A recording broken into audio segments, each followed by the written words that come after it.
George, thanks. Wow. As if we don't have enough Curry greatness. Look at this.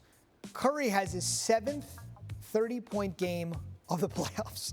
Jordan and LeBron are the only players with that many 30-point games in a single postseason at age 34 or older. And to note, MJ and LeBron both won Finals MVP in the seasons they did it. That's obviously still out there for Steph.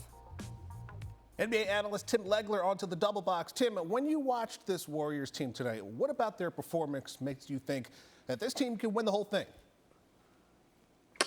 Yeah, look, I've been saying that for quite a while now, and I think it really came down for me. Once they got Klay Thompson back, I wanted to see if is this guy going to be healthy eventually. And this was before Jordan Poole had even really emerged. They got Klay back 100%. Jordan Poole has emerged into a lethal scorer, and he just have too many weapons. And I thought this is a key stretch here at the end of the half to really exemplify what I'm talking about. This is 4 straight possessions. They're down 9 points at this time. You know, if they go into halftime and they're down 10, 12, 15, it's a different game potentially. But just look at what they do. The movement, it's all predicated by Steph Curry.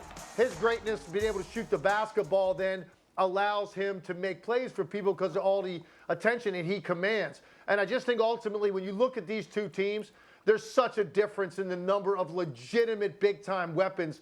Guys that can beat you on every platform offensively. They can beat you with catch and shoots. They can beat you off the dribble. They can beat you with playmaking for other people. You know, Wiggins was sensational tonight. There's nights he's their 4th best offensive player, and he played in the All-Star game this year. And then Draymond Green is a future Hall of Famer out there facilitating on both ends. So it just comes down to too many things you have to deal with when you play the Golden State Warriors. And I thought Dallas's issues in this series were going to be on Golden State's offensive end of the floor. We talk so much about defending Luka. The truth of the matter is I knew Dallas was going to have a very difficult time guarding Golden State. They just have too many weapons, too many ways to beat you. And look, they only had 13 points off the bench, Golden State did, and they still won. So looking ahead to Game 4, do we give the Mavericks any hope to salvage the series, or will the Warriors just handle business and sweep them? You know, you don't want to dismiss a team that made it this far, and they've got one of the best players in the league in Luka Doncic, but I just feel like tonight was wind out of their sails. This was very demoralizing because they could not make a shot to save their lives, and I think when they go look at the film, they're not going to feel better about that. They're going to feel worse about themselves. And I think what you have right now is a Golden State team that understands the last thing you want to do is prolong a series because anything could happen in terms of an injury.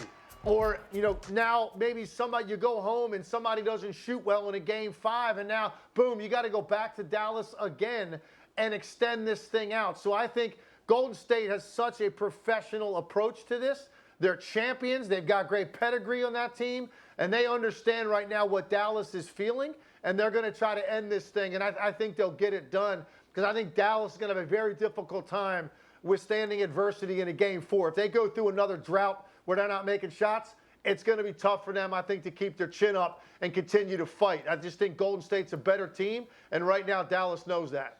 Game 4, Tuesday night, 8:30 Eastern. NBA analyst Tim Legler. Thank you, brother. You got it. Thanks for watching ESPN on YouTube. For live streaming, sports, and premium content, subscribe to ESPN+.